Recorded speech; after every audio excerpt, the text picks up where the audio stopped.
All right. So today I have Thomas Jockin with me, and has the pleasure of risking this new series with me called On God. He doesn't really quite know what he's getting into. Neither do I, but I have a vague idea. I've kind of let him know a little bit. But so let's start, Jockin. So you're Muslim, correct? Correct. Okay. So my question, and I'm just curious. So were you born Muslim or did you convert? Born. But the thing is, as typical Egyptian Americans, the Egyptian Americans that emigrated here in the 1980s, they were very secular Western. So generally their Islamic tradition was very nominal. It wasn't very devoutly practiced. It was actually after 9/11 when they were actually, I noticed within my family, a much more accelerated non-nominal state of Islam occurred. But prior to 9/11, it was a very Western upbringing. I mean, the very fact that my brother and me were given very Westernized names, there's absolutely nothing Islamic in any of our names. Christmas was observed as a secular holiday, for example. Basically, the protocol was very much to Westernize us as much as possible, and the Islamic flavoring was there, but very, very subtly. It wasn't even really emphasized very much. That only happened later in life. It became much more prominent, generally in the family, and then in myself personally, I was antagonistic about it. Up until about my investigations of philosophy, it came from studying Aristotle, in particular. That ironically, my Islamic faith declaration of God came from that. Okay, so you were initially not in agreement with the way you kind of initially viewed God before philosophy. What were the problems, for example? I would say it's the kind of typical Western, you're raised in a complete indifferent position of faith. Like things are named, it's there in name, but not in substance in any way. So it was the kind of antagonistic teenage attitude of, I don't need God. What does he do for me? That kind of stuff. That's very immature, very like typical teenager attitude kind of stuff. Very much the mode of, I can take care of myself. I can take care of what my needs in this world, that kind of stuff. It only comes with time and age that personally, the kind of notion of limit of what's the actual limit of the secular account and the secular reality of things and concerns that movement of faith occurred in me personally. But that was independent of any family upbringing question per se. To be blunt, what happened was, because I was in an Islamic context, really pragmatically, on a pure pragmatics point of view, when the faith affirmation did occur, it was in the grammar of Islam. So that's why it kind of was a logical transition. I went there in that direction. Like, I wouldn't be surprised on very just random chances, contingent chances, if I was in a Christian household, it would have been Christianity instead.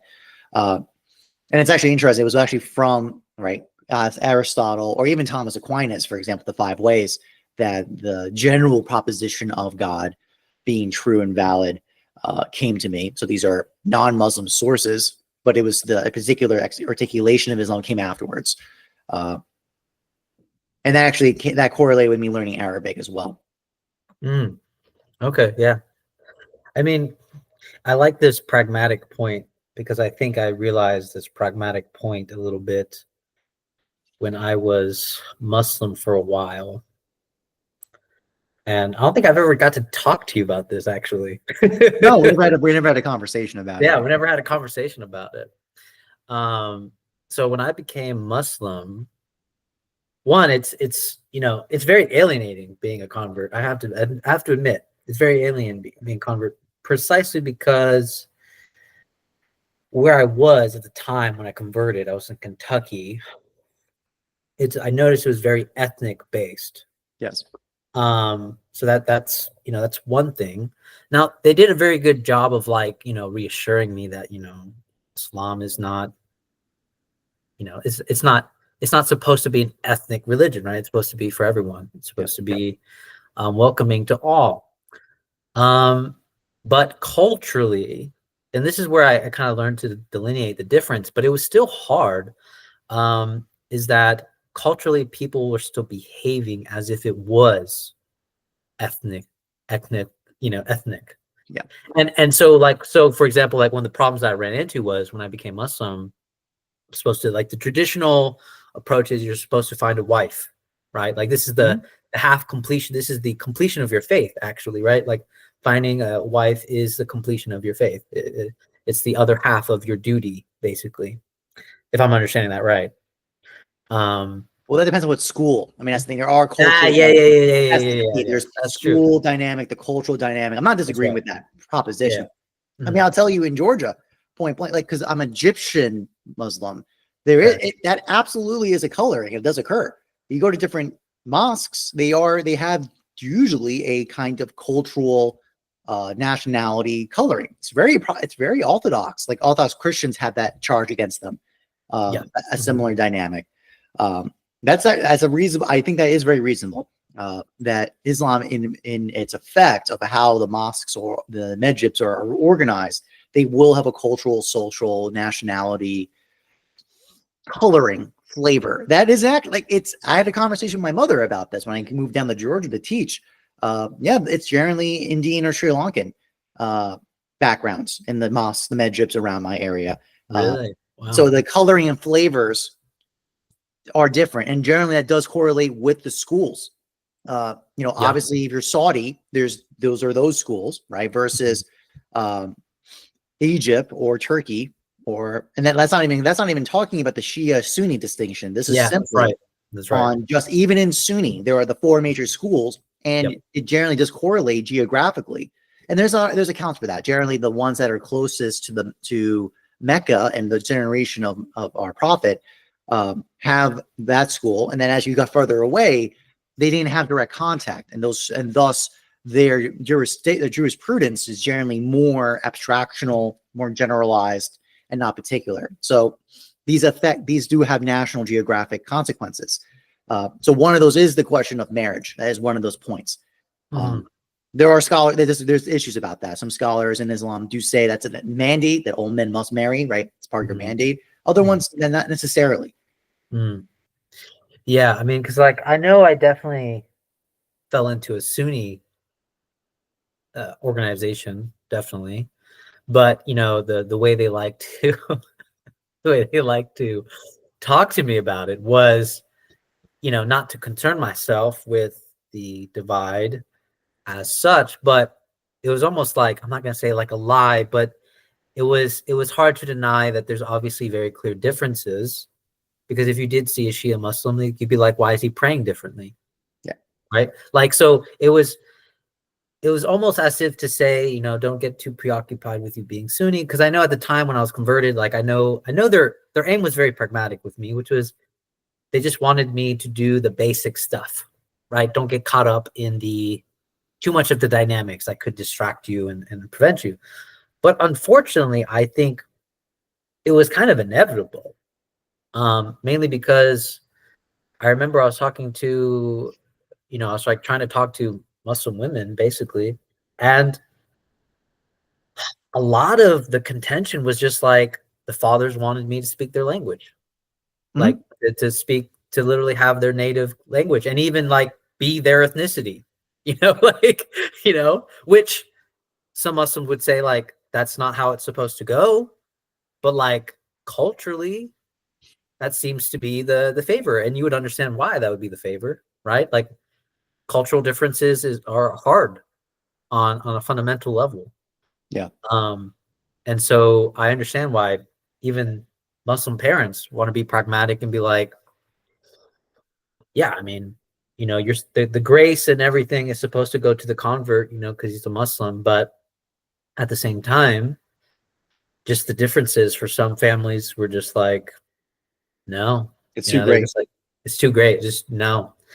And even like the Muslim women that I would talk to, they were interested in engaging with me, but they were fundamentally too afraid to go against their parents, basically, right? They didn't want to go against their parents. They didn't want to cause drama over the parents of picking somebody that was ethnically different.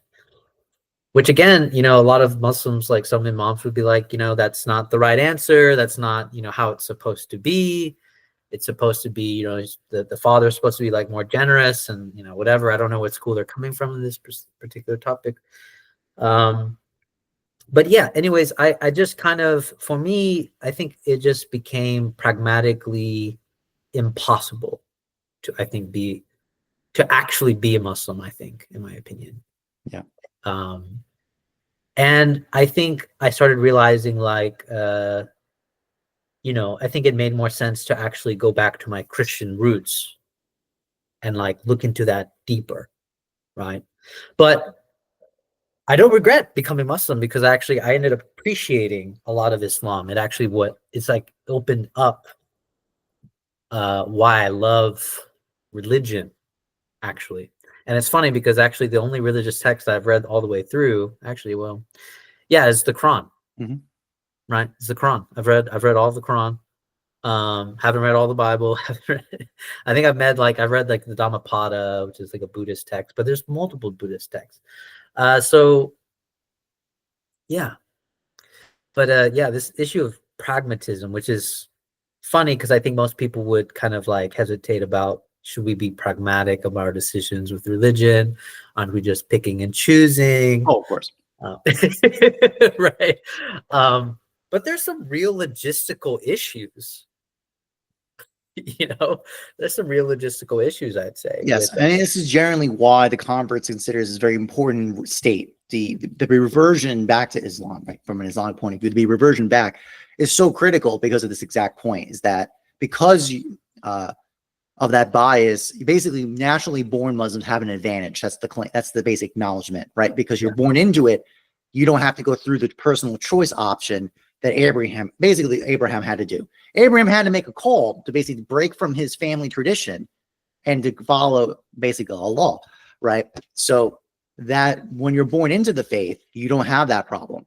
You got other problems, but that's not your problem. Mm-hmm. So I think that is a reason, and that's obviously from my stance, I count that as a blessing, is that I did come from that background. So it was the natural transition for me. Now, these points you're bringing up about the cultural colorings of Islam are very true, and generally, I think are a hindrance of the faith, in my opinion. Yeah. But they are absolutely there. And in fact, on the practicalities of my cousins and other relatives getting married, the question of if the bride or groom in question was an Egyptian, it was generally affirmed, because we know we have these taken for granted understandings, right, mm-hmm. of all these colorings of the faith. That sure, especially if you're a Sunni, not a Shia, there are generally affirmations about the general jurisprudence and structure of the faith and the modes of how we're going to do it together. But then these really secondary colorings of it do apply. The difference does matter pragmatically. And again, I feel the same way. Like I've been to my Meshrab like 3 times, right? And probably because it's geographically very far. It's about an hour plus from where I live. But also when I do go there, it's like, it doesn't have that. Ironically, this is very ironic, because like kind of quote our colleague Daniel Garner and Michelle Garner of belonging again, right? This kind of question of religion being the place, coming back to belong again. But when you go there, you realize you're alienated, because you don't fit this cultural, social, political context. Mm-hmm. And especially, actually, again, like, listen, Islam has this general, like when I talk about pragmatism, the real big one is the point of like, don't think too hard. That's kind of the stance, right? In the sense of, if you're not going to be a scholar, like, don't think so hard. But it's ironic, because people like us, we're big brainies. We want to think. Mm-hmm. So we kind of if we don't have a national ethnicity connection to the Medjab, we want to get our braining. Mm-hmm. And quite bluntly, when the only thing accessible is like the school Islamic Quranic classes, like for the kids, like that's what you get. And I'm like, well, the F, like, I'm a grown ass man, and I would like to know the faith, and this is what I get. I got to go with the kids. That's how it's gonna go. Like, That's because the measures are not oriented towards that. Like, that's kind of the point. You can tell they're meant to be coordination mechanisms for people already in the fold, all the necessity of the culture. So there's a tension in the mediation of Islam's mandate to be the universal, actually Catholic universal faith, right? With this secondary coloring, which is the same criticism of Orthodox Christianity, where they're very ethnic, nationalistic orientation. No, because I'm like Greek Orthodox, Russian Orthodox. There's a tension because there's the issue of affirming and coordinating that cultural context, which is important. But it's also when you're a revert or a convert, and you need to be included, belonging again into that context. If you don't have those, if you're not in those mechanisms, it's very likely you're going to be alienated from that. So that's just, I think that experience you had, Javier, is very much mapped on to what I've observed as well. Yeah, and it's funny because it's like when you're reading Islam and you're learning about Islam, you're like, like this shouldn't be an issue. Like this shouldn't be the contention, but it is.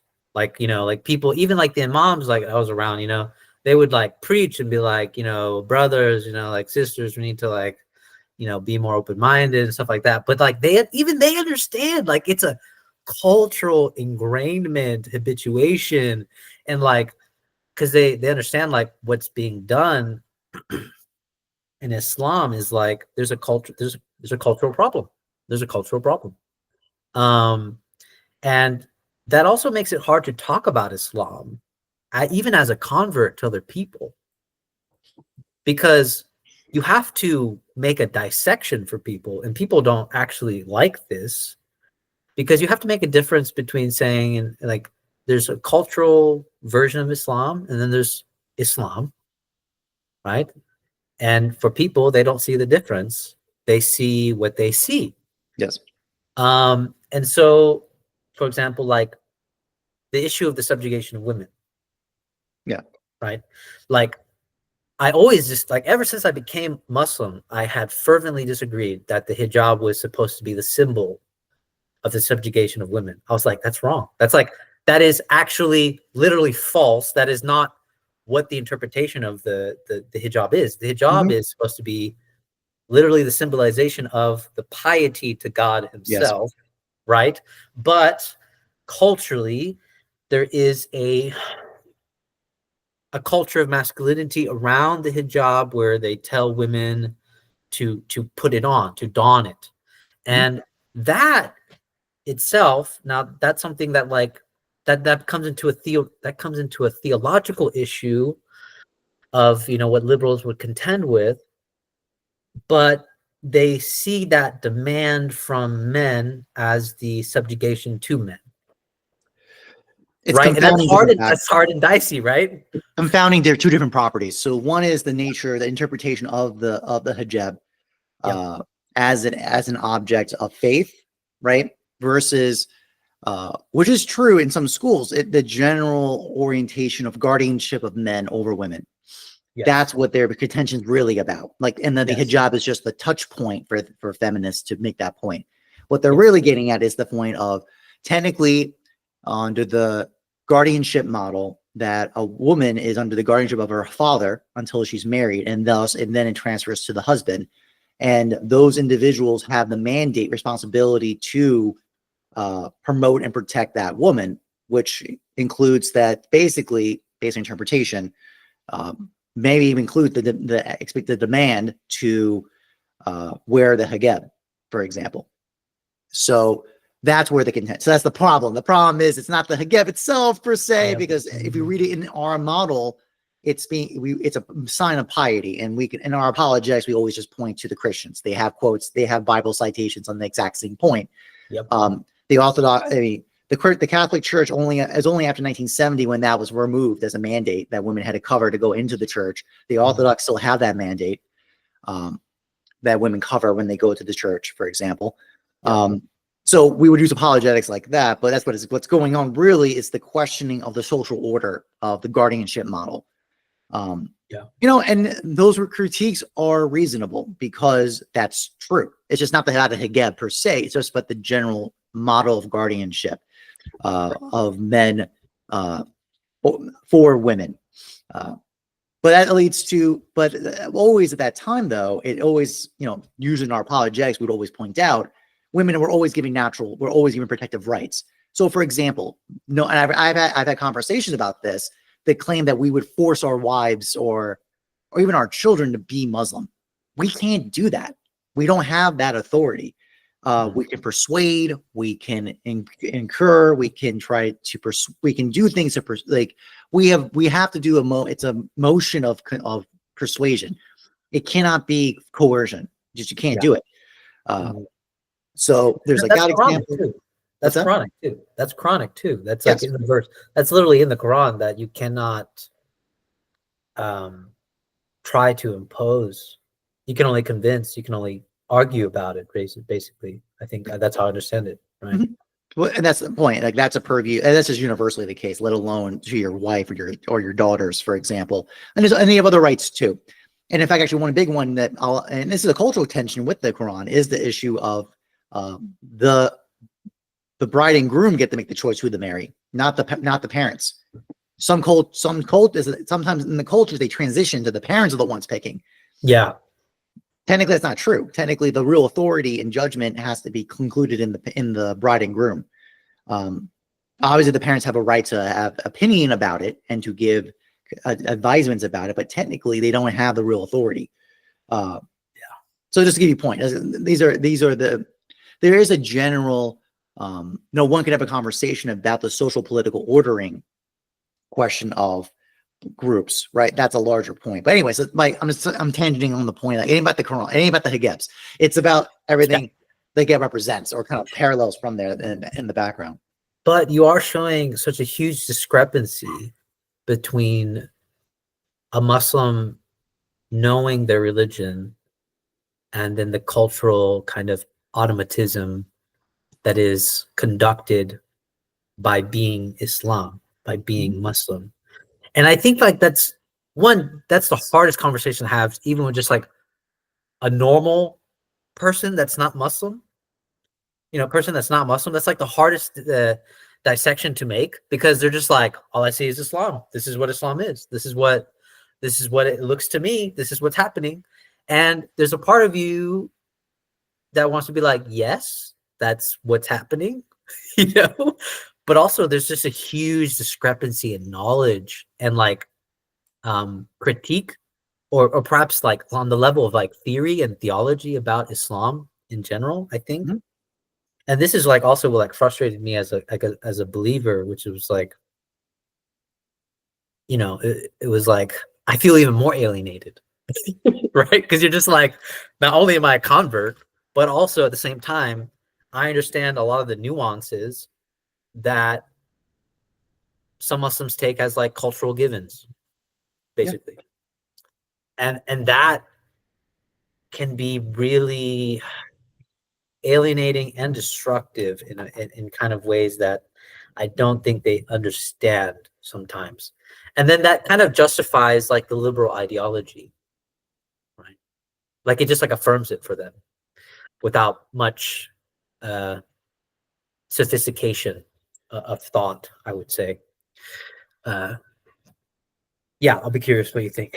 Well, can you clarify that point when you say the ideology? Like, what do you mean by that? Like the liberal ideology? Mm-hmm. Well, it would be like it's like to me, it's more like conflating what they see as what they see as Islam in itself versus its cultural discrepancies, right? Mm-hmm. Like men are acting certain ways, behaving certain ways, subjugation of women, and so on.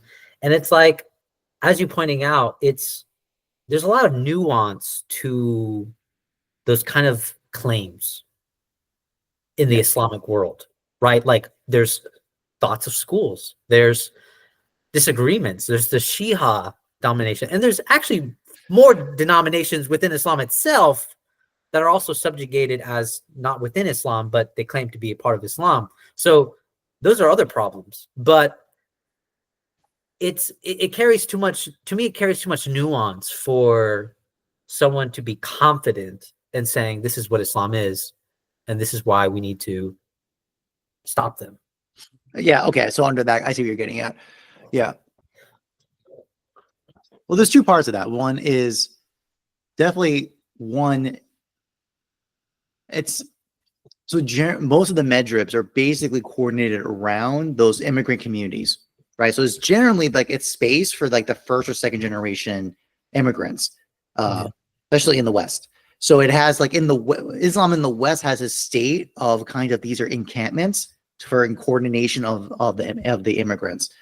And it's cultural, ethnic, nationality oriented. That's its operation. That I think people don't realize that's what's going on there. That's different than Islam in the home countries, like back in Egypt, back in Iran, right? That's already is a contrast there. That's the first thing. Then the second part is then the conversation of people observing that when we see these immigration populations in the UK, for example, or in America, this kind of homogenization of the culture. And that's the thing. They're picking up they may not realize what they're picking at is more of a cultural importation than the Islam itself. To say Islam is not exactly really accurate. It's if anything, Islam kind of bounded that cultural variation into a certain parameter or limit. Yes. That's basically the best way to put it. But the particular expression of it is particularized here. I mean, I'll give you an example. A very clear one, very controversial one is female mutilation of the genitalia. Like in Egypt, that did exist. I have aunts this was done to them. My oldest aunts had it done to them. It changed with more westernized Islam in Egypt. That went away. But that was absolutely the case, and it still exists to this day. That is a cultural interpretation of some Islamic statutes, but not all, because not all of them do it. You cannot say by necessity Islam to be Muslim, you must remove the clitoris of your daughters. Like that's not necessarily guaranteed in Islam. But that's just one example of it. So that's the kind of the lack of analysis of Islam makes you miss out on that. With our basically liberal or basically Western counterparties looking at that who don't know. The other one is I do think culturally, I think especially in the upcoming generations, probably the third generation immigrants and onward, like basically myself, of course, including myself on that. The kind of outreach of our faith is going to have to be different. Like the orientation, the purpose of the medrib for us is going to be different. And you're starting to see it a little bit. Like it's actually I always find it very fun during Ramadan.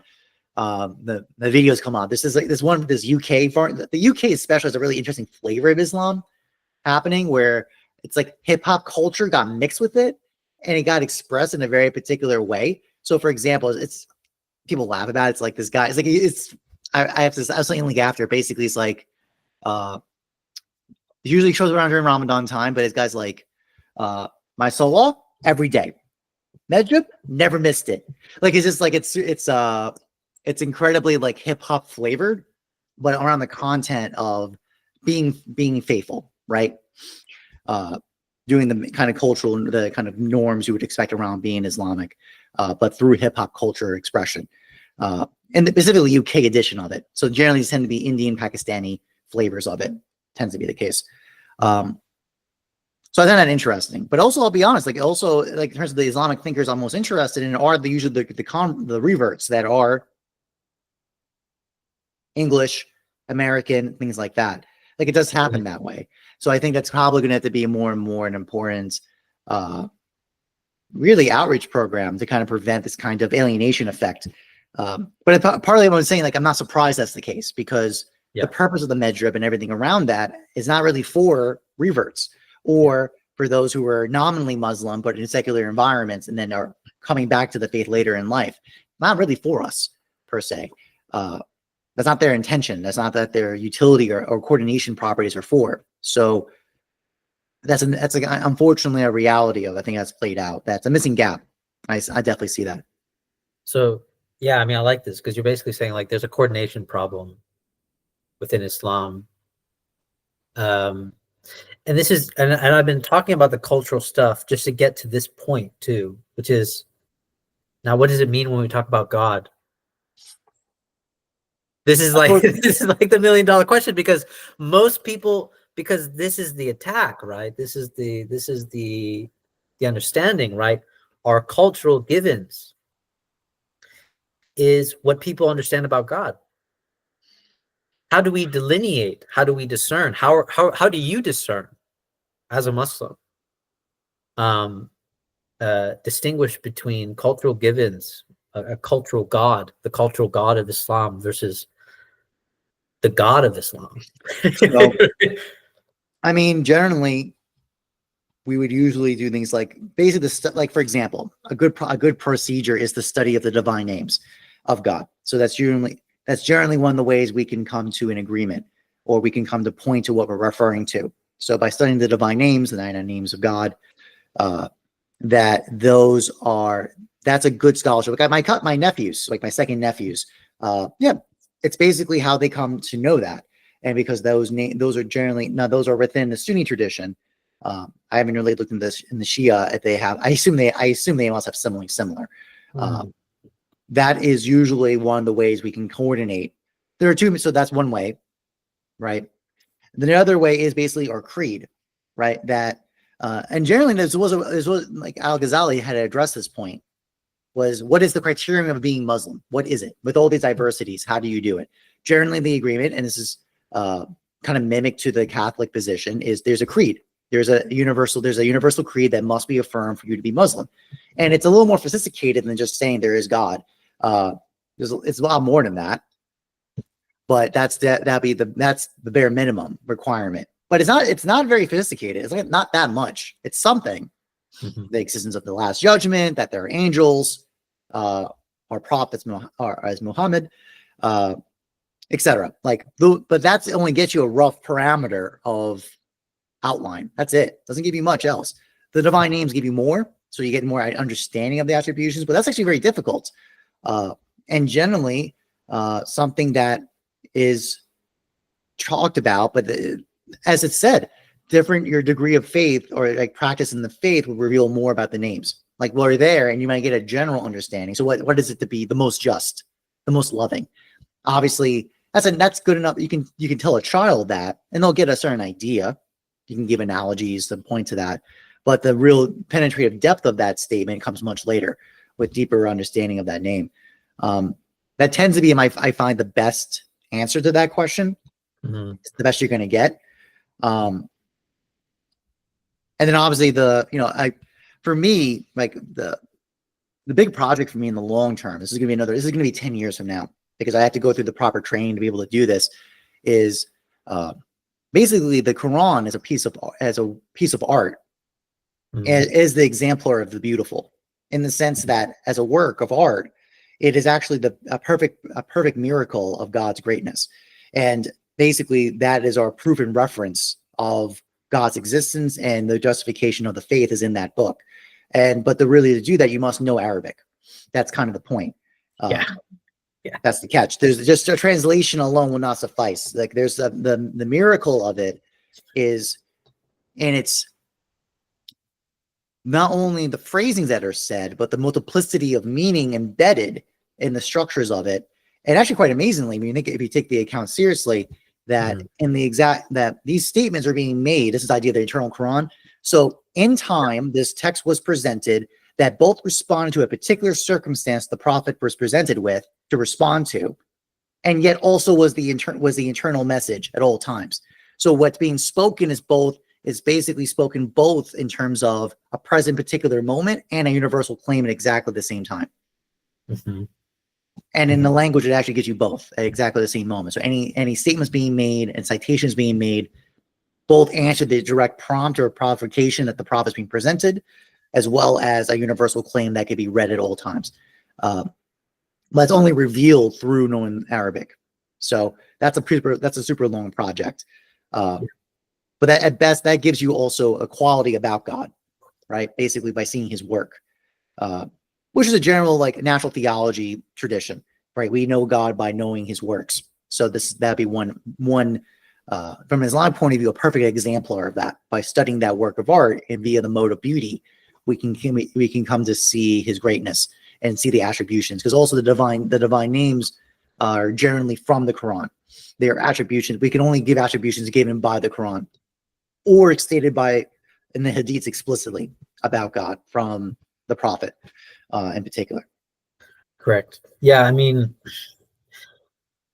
one thing, I mean, what I always appreciate about Islam is the artwork, one, the geometric artwork.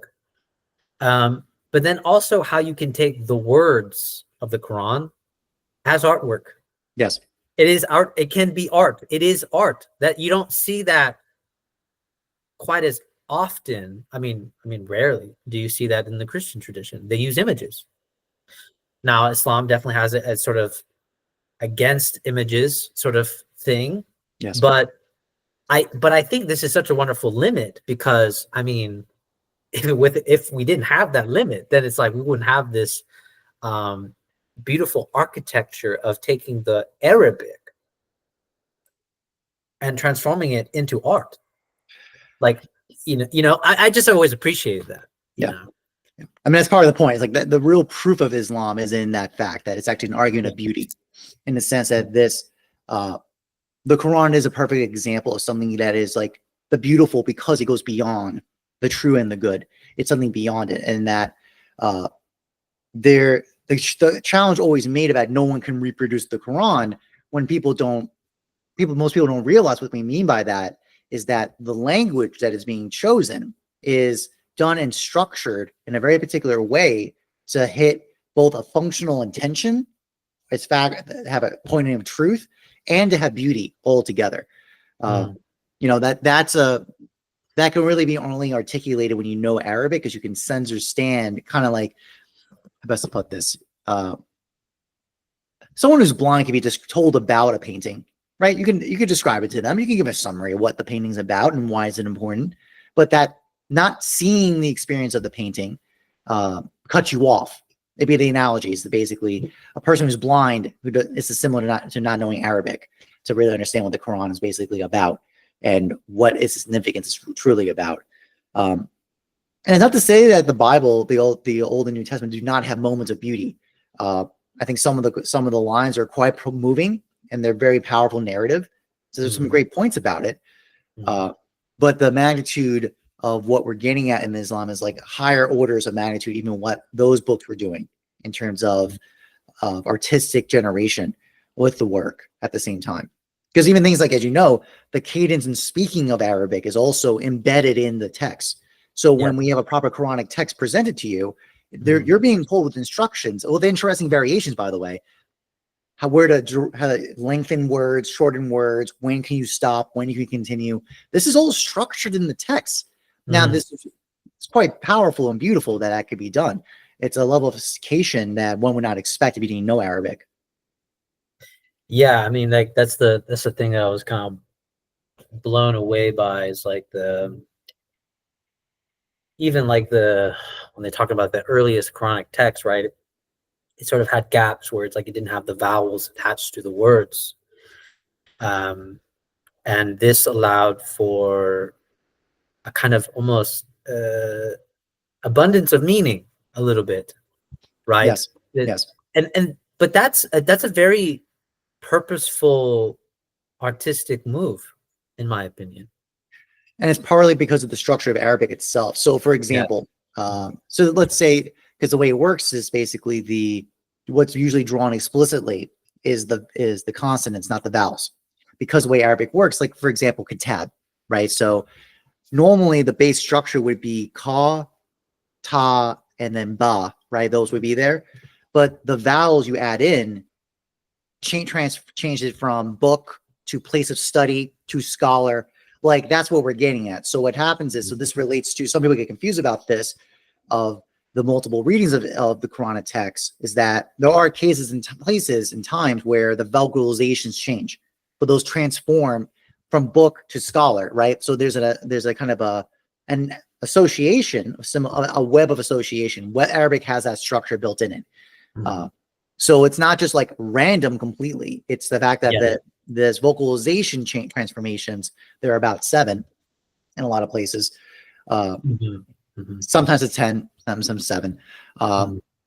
those never those add embedded layered meanings on top. Again, this is based on knowing, this is basically a painter realizing that the way this pigment was constructed had a very particular effect to it. That's very particular to it.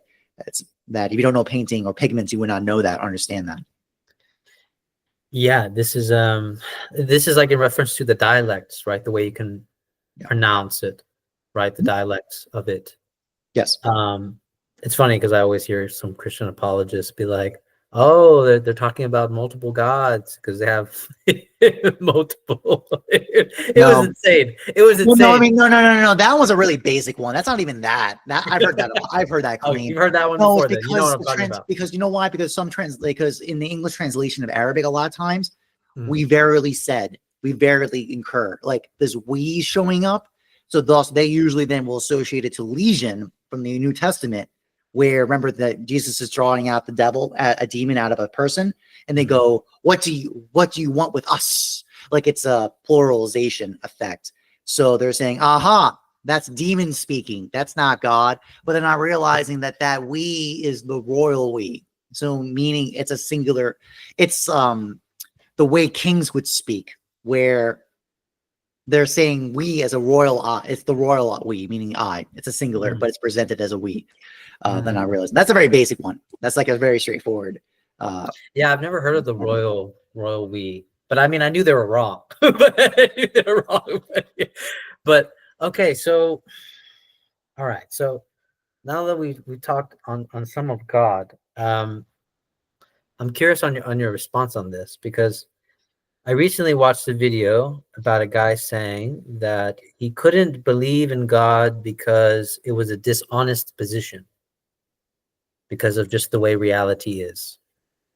I had a lot of contention with that, mainly just on the issue of just dishonesty, actually.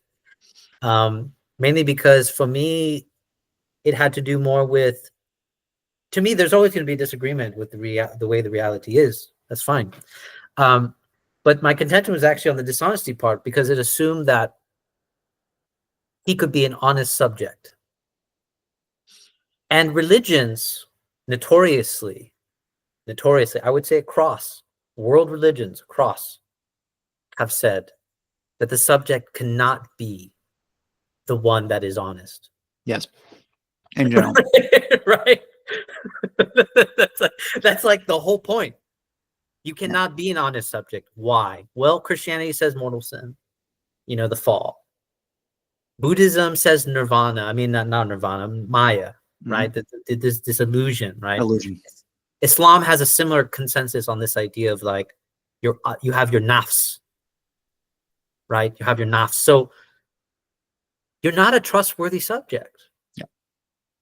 Right. So you can even say, even without even the faiths, like Greek thought, Aristotle would agree with that general point, in the sense that there's a great schism between primary substance and secondary substance. Meaning, who is Javier Rivera? Right? That answer, you're a man, but that only points to your secondary substance. Doesn't really point to you. There's a kind of inherent lack, basically, in subjects. I was talking to Andrew Luber about this actually yesterday, about narrative. In fact, most narratives are usually because there's a kind of tension point built up between a subject, an individual hexity, and their secondary substance. So one way you can read the existentialist inversion, that, right, basically, you traditionally beforehand, existence is prior to nature. Oh, there you go. Nature and existence, right? The idea that nature comes first, then existence. They say, no, they do the reverse, because they're pointing out that existence is first, then nature. What they're hinting at with that is that tension, is that technically a primary substance, an individual hexity, doesn't have a definition. You do as a secondary substance, as man, you do. But not primary substance. And that it's the playing out of history and time that you come to find out your character of who and what you are. That's the tension in play there. So that was actually built up from, that's a derivative generation from Aristotle and the scholastics thought. And then existentialists kind of reversed it, or kind of pointed out that, emphasized that tension. I guess also another note is on that honesty part, because this issue of authenticity. How can one be authentic to oneself, right? That's kind of that, and I assume that's what they're getting at with it. Yeah. That's the point. It's like, first of all, it's already difficult to answer the question of being an excellent human being in the first place. But then to ask the question, how can you be an excellent Javier Rivera? It's like, it's funny. We actually don't have much equipment to even address that. Yeah, no, that's a good point. I mean, that's some of the parts that I tried to address in my article, because in response to this guy, because one, there's a difference between speculative higher truths, right? To say reality is such and such way, but religion, and people can disagree about what the higher truth is. That's fine, but religion handles both, right? It's that's the point. It's like it's handling the higher truth in respective to the transformation process that is required in relation to the higher truth. So you cannot just say that reality is such and such. Religion doesn't accept that. Religion says reality is such and such once you have cultivated the relation to such and such. To the divine. Yes, right. And by the way, like actually, that's how religion solves this problem. It basically says, so your purpose as a subject is to be devoted to God, to fall in love with and be devoted to God. And your story is the playing out of that devotion based on your circumstances and drives and tensions and conflicts. So your purpose is defined by that. That's independent of the virtues and natures of being a human. Like, because obviously from an Islamic point of view, reality is praising God. So this is not even just a man thing. It's not because man has a responsibility by himself. We have man does have a mandate, but slightly different. But the point of just praising God, all reality is doing that from an Islamic point of view. So that gives you a coordination mechanism that even if you don't know the particulars of who is the excellent Javier Rivera, the basic answer is your commitment and devotion to God is basically the coordination mechanism to orient you towards where they answered that answer. And what's interesting too is, like, when I read people like Ibn Arabi or people like Rumi, these more like mystical characters, it's like, Sufi, kind of in there, what they seem to be saying is like, it's not enough to know or to just to believe in a God, because what you need to discover something within yourself, about what it is you actually believe. So it's like basically it's a kind of Saint John of the Cross descent into the darkness kind of thing, right? Like that's why I have a hard time this kind of like lay back distance speculation, because it doesn't require a descent into anything. It's just like it's just simply saying this is reality as it is, and I disagree that God doesn't exist or so on.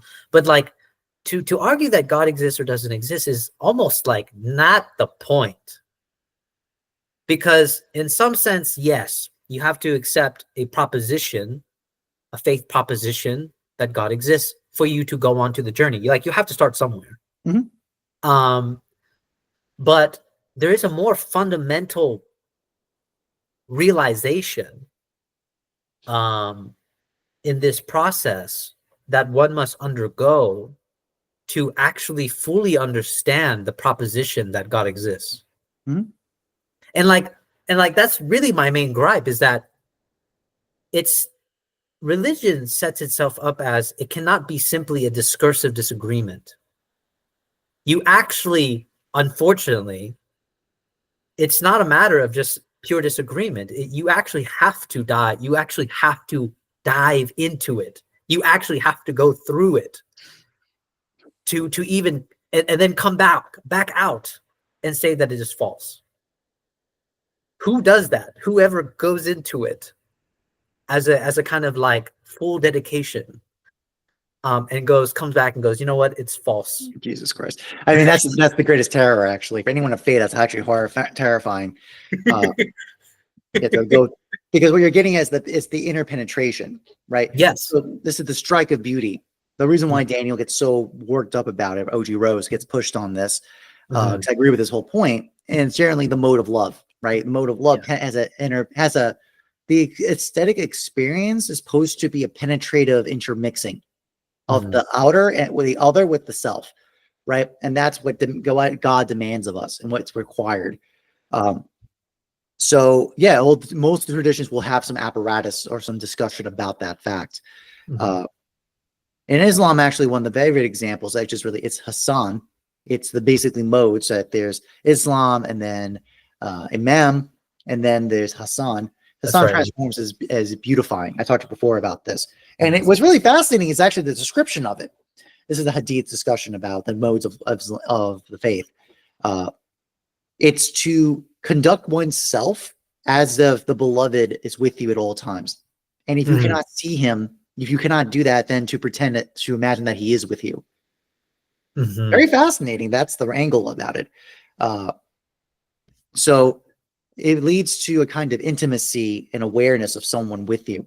Basically, that this beloved has been with you this whole time. And that's usually the real strike of faith is when you realize that he was with you at all times, that he was closer to you than your own artery, right? Of your neck, or that he was waiting for you to run to him, that as you walked, he grasped you, and etc. He's talking about these points, these qualities.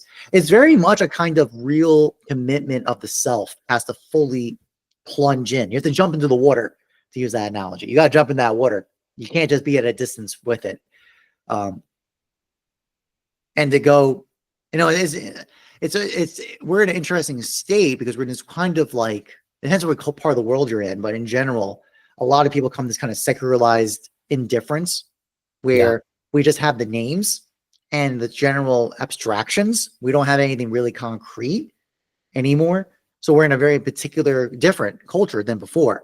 Other ones where this was a known culture and it was coordinated, usually around, I agree with you, cultural context parameters. How many people actually knew the faith that deeply? Probably not the majority. It was probably mostly just you listen to your imam and you follow what the general cultural norms were. That's how things were coordinated. We have different problems now. We have a different context. But in general, like that individual, like usually another mode of the lack of honesty issue is also just a problem of evil. Like just people cannot let that go as a general proposition. They think if evil exists, there is no God, because that means either he's not all powerful and things are going on without him doing any involvement, like he has no power over it, or he is involved and he's purposely doing it. And therefore, why should I praise an evil God? Like that's a very traditional stance. Yes, it is. Yeah, it is. But it's a wild misunderstanding because that means it's a kind of orientation to reality in the self that is not religious. It's just as a misunderstanding of the nature of reality. Well, and they're still left with a problem, like even if God doesn't exist, like suffering clearly does, like evil clearly does, suffering clearly does. So, now you like one, I mean, it's for I know a lot of people wouldn't accept my response to this, but it's just, for me, it's just like, you don't solve the issue. All you've been able to do is denounce that a God exists based on kind of like the repertoire of the attributes seem to contradict what is apparent. But fundamentally, we're still left with the problem of evil, of suffering, of deception, and basically you have to have an answer for that. You have to have some path, some mode of navigating that problem.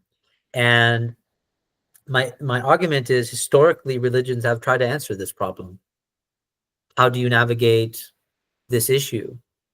God is one thing, but it's not just because God exists. Like, this is my whole point. Like, there's a praxis. There's a praxis for this. Like, even Buddhism, I think, makes a wonderful point, which is like, there's suffering in the world. This is what you must accept. But then catch this, there's the suffering that we add on top of that, Mhm. which is, in my opinion, the fundamental evil that is there, right? Like, to me, like the fact that we die and we suffer and sometimes we get cancer or whatever, like this is just the natural course. Like, I think all theology would be like, this is just the natural course of being finite, right? Like, there is nothing specific about one person getting, cancer over others. It's just sort of the natural process of things. Even a scientific view would accept this because it's just the natural course of life. Like, Mhm. you can try to prevent this, right? Do your best. But you can't deny finitude. I think that's religious point of view. It's like you cannot deny finitude. So there seems to be a conflation, in my opinion, when we talk about evil with finitude sometimes, because they want to talk about why did this specific person get cancer versus another? Why did it have to be my grandmother to die? Why can't God come in? And I mean, obviously, in the course of the actual conversation, I would say you're definitely better off not saying, oh, it's because of God's will or something like that. Is just not being present to their suffering, I would say, Mhm. because they're clearly upset and troubled. That's So yeah, and a lot of people do that. They'll try to rationalize exactly, at that exact moment. Is not that's not the mode. That's not what's happening, right? That's not really what's needed at that moment. exactly. Yeah. I mean, also in general too, like there's a lot of. I mean, it's funny, words sometimes get conflated and mixed together. So what you're bringing up is that natural occurring change. Um, Basically, there's a very big difference between that kind of stuff and also just the randomness of reality, finitude kind of playing out. Like someone's getting cancer. Like if Yeah. that's going to be the case, then it just so happened to be your grandma or even more tragically, like, hey, I have a friend of mine, his niece passed away when she was 3 because she had a very rare, but it's called butterfly disease. It was a very Mm, rare skin disease where your skin is constantly peeling off and you're going to die from infections. That's basically Jesus. what's going to happen. That's what happened to her, sadly. No rhyme and reason. There's no justice. Like that's kind of like Yeah. kind of really sum up what was that pain is the idea that there's no sense of justice. There's no the cause and effect relationship seems obtuse or random or completely not bound to something comprehensible. Yeah. That's very different. That's a different kind of discussion Mhm. than what's called actually. Lesser Hippies talks about this in Plato. Basically, what's called polytropic multiplicity of intention, meaning this is where the issues of base I kind of talking with this I don't know the video you're talking about, this idea of dishonesty, like this Mhm. idea of misrepresentation, when people deceive you, when people present one way and are actually the other, when there's lying. Lying is really fascinating because that means you're enacting falsity Mhm. because you are actually, by the way, the original word for simulation was that. That's from Aquinas. So when Aquinas says simulation, that means like, let's say you're actually not religious, but you like pretend like you are, and you do the appearance of it. So you'll go to the church and etc. Like you're simulating Mhm. the presentation of being a faithful person, but you're actually not. That's deceit. Like that's false. You're introducing falsity. I think that's because that actually probably is proper evil because that means it's an act of non-being on reality, Mhm. right? Which is something only persons with imaginations can do. That's that'd be, I think, a more precise meaning of evil is something like that. Um, Yeah. and that tends to over correspond. Usually, when people point to evil, usually very extreme, like mass murders, for example. Um, those tend to be of a different category of operation. It is because actually there's an intent and will. Isn't that interesting? Because the difference of a random cancer patient, someone dying from a rare skin disease at 3, there's no. If they don't believe in God, there is no will, right? That's just random chance, Mhm. complete arbitrariness of reality.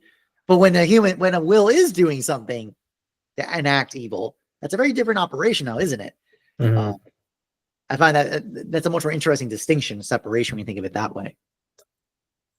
Yeah, and like it's funny because I recently was reading Thomas Merton, on his idea of like doing the will of God. And he gave like a really just basic, I was actually surprised by this. He gave like a really just basic understanding of it, which is like the golden rule, right? Like you don't do unto others what you wouldn't want done to yourself. But I think in the context of this conversation, it's like the cancer thing can't be the will of God per se, according to Merton, mainly because it's not something I don't think, as far as I know, people can give each other cancer. as far as I know, I can't imagine intently. Now, unless we're talking about a bioweapon, then yes. But yeah, I thought, I mean, but there's a lot of nuance even to that golden rule, which I was like, it's not as simple. It's deceptively simple, and I think it's didactically good for children, right? Because it's the first moment that you're able to teach them like an awareness of the other, basically. Mm-hmm. That's where the rule is good at. But then when you get older, there's a lot of nuance to this otherness, because what you start understanding, and this is something that I run into quite a bit, is like there's actually a discrepancy between the way you would like to be treated and the way the other would like to be treated. Very possibility. Yeah, the presumption that they're exactly the same is not true. Yeah. Not always guaranteed. Yes. By the way, here to give a spot, listen, people don't like hearing this, but on that question of like the God's will on someone dying from cancer, that's an open question in the sense of, at the minimum, God is not intervening. So God does not do evil. So as a result, we could say probably more realistically, he permitted it to happen. So AKA the story of Job is a great example. God did not cause Job's disaster, loss of his family, his diseases, all that. God did not cause it, but he permitted it to occur. So that's a more sophisticated process. And in general, as I brought before about, it's a misorienting of system. Usually this is a problem of misunderstanding the order of things. Because on two notes, one is there is the tension of basically assuming this life is the only life you have, right? And thus to lose that is to lose everything. That's not necessarily true, especially if you are religious, then we have an eternal reality awaiting. Then this reality, actually, that's the point. Like the scale of things change immediately once you see that. That's the first one.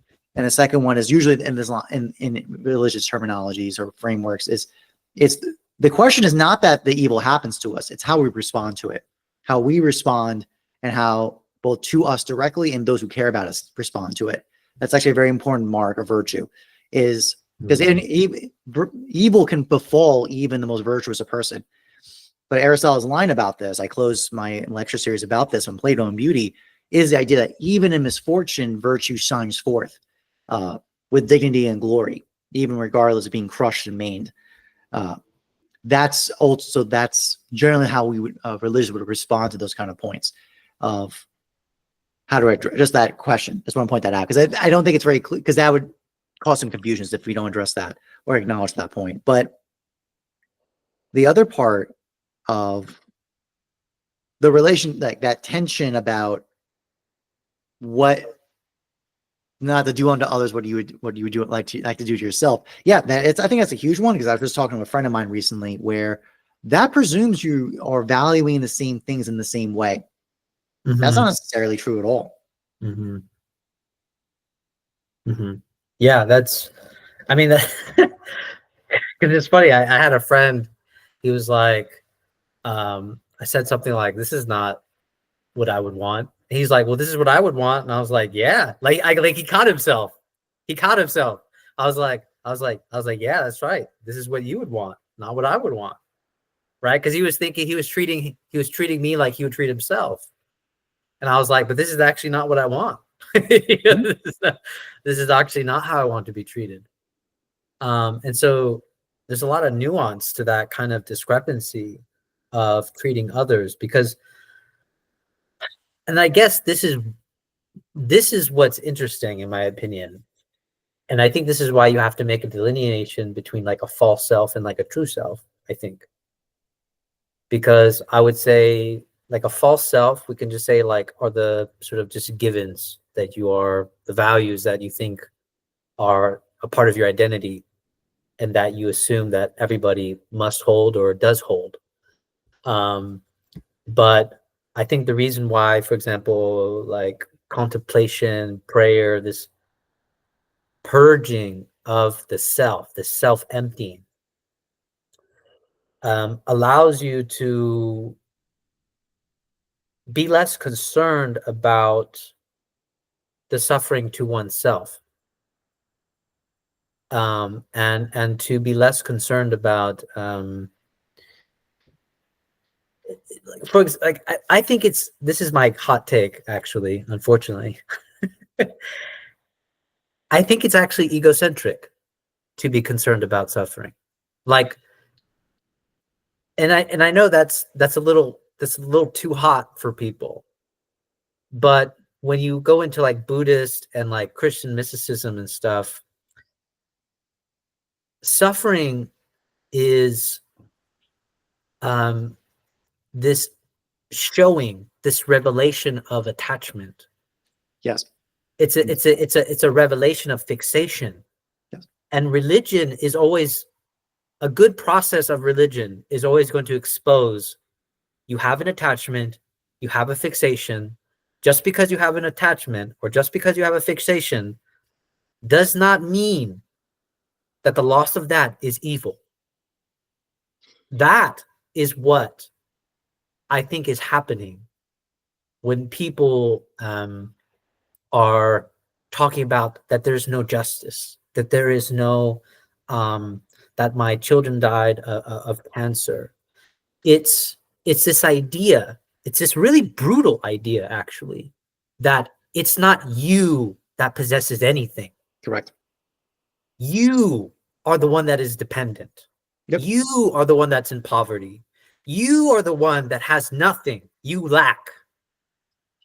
And that is the hardest spiritual transformation that one has to go through. That's correct. Yes. Yeah. And this is why in Catholic traditions, Mary is considered so esteemed, because her suffering was a very special kind, because she had to see her son suffer. Mm-hmm. Right. And that's especially, so it's one, and actually Daniel made a comment about this once, and one of the nets.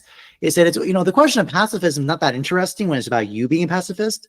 But what if you have to observe now someone come and attack and kill your loved ones, your parents, your wife, your kids? See, that's a different kind of suffering than you dying. You get to watch everyone else die that you care about. Mm-hmm. It basically, it's pointing to exactly that same proposition you're making. Part of the pain, the greatest suffering is actually not to ourselves. It's actually watching the suffering of someone we love taken away from us. Yeah. And to expand on that, when my partner had cancer, she actually said the hardest part was actually thinking that the death of, like, her being without her children, like her children being without a mother, that was the most suffering kind of revelation to her. Actually, that was the part that made her suffer more, of just the thought of like her children being without a mother. So it was not the fact that she was going to die that she was, so entirely heartbroken over. It was this idea of like leaving her children behind without a mother. So yeah, I mean, that's a great point. Like, just this idea of otherness. And like, this is what I'm saying. Like, this is why. And it's hard to actually just have this conversation with just like people about like, attachment, fixation. Because I've always questioned this. It's like, is fixation naturally evil? No. Or something like that, right? Like, is that even a valid question? Is that something that we should, because I've been thinking about this fixation idea a lot, as like whether it should be a given that it's just innately wrong, or it's more like a necessary part of the process. I mean, to be blunt, anytime that fixation is not on God, the answer is probably it's mistaken, it's lacking, it's deficient in some way. And then there's a matter of time when that gets revealed. Yes. So this is why I started shifting my argument for God in an argument of attention. I actually think a better proof of God is actually not in a more cosmological contingency kind of way, but actually on the argument of attention. What is the object of attention that allows you to have a relation to things without, I guess that sort of has a kind of purpose, meaning, or I don't know the word that I'm looking for, but yeah, this contingent of object of attention, because it's very clear that religion is very critical of certain objects of attention. This is why they call it idols. Idolatry, money, fame. Why are these bad? Well, I think they're bad because of just their innate consequences. They're lacking. They're lacking. So by virtue of that, but in time, they will always reveal themselves to be faulty. Mm-hmm. Always. That you can put that to the bank, guaranteed. Mm-hmm. Mm-hmm. So this is why Augustine has that line. My heart was restless until it rested in thee. He said it very succinctly. It basically hit the note. It's like, yeah, everything else is not going to work. You think it's going to work, and then it won't work. Mm-hmm. So, in this case, are you insinuating sounds like such a hard word, such a harsh word. Inferring. Are you inferring that that God as an object of attention is the one thing that doesn't lack, and that's why our attention should be there? How does it work for you? Well, I mean, I'll quote Saint Teresa. Saint Teresa, she says, "God lacks nothing," which is kind of fun. I mean, it is fun. For us that are very interested in lack. It's a very fascinating statement. Yes, because there's a negation there. He lacks. He's still lacking. He lacks nothing. Yeah, he lacks no thing. He lacks no thing. So it's a very interesting statement to me. Yeah, it's a very interesting statement. So I'll pause at that because I don't have a clear answer to you on that point, but I think Saint Teresa has a very good point about what we're getting at with it. God certainly is at a different category than any other entity or any other thing based on that fact. Because the problem is we don't even know when we say lack nothing. Mm-hmm. There is a presumption that means he has everything. Yes. Right. Mm-hmm. So that's the thing. Even that distinction breaks down because the God's even beyond even that. That's the issue. That's why it's tricky. I think this is where like the concept of non-dualism kind of comes into the picture, in my opinion. Like negative theology, I think, tries to get around this by obviously saying yes and no. But I think Buddhism and forms of Hinduism kind of are really good at pointing this out. Like non-dualism would be like, you can't say God is this, because then you can imply that the opposite can be implied. Mm-hmm. Right? So when we say God lacks nothing, right, you just pointed out, we would make the assumption that God is everything, or that God has everything. But this is dualistic thinking everything, nothing. Mm-hmm. But the non-dualist position rejects both of these positions. Right? You cannot say that God is one way or another. And so it becomes this really interesting, hard to speak of object of attention, precisely because our language automatically can only speak of one or the other.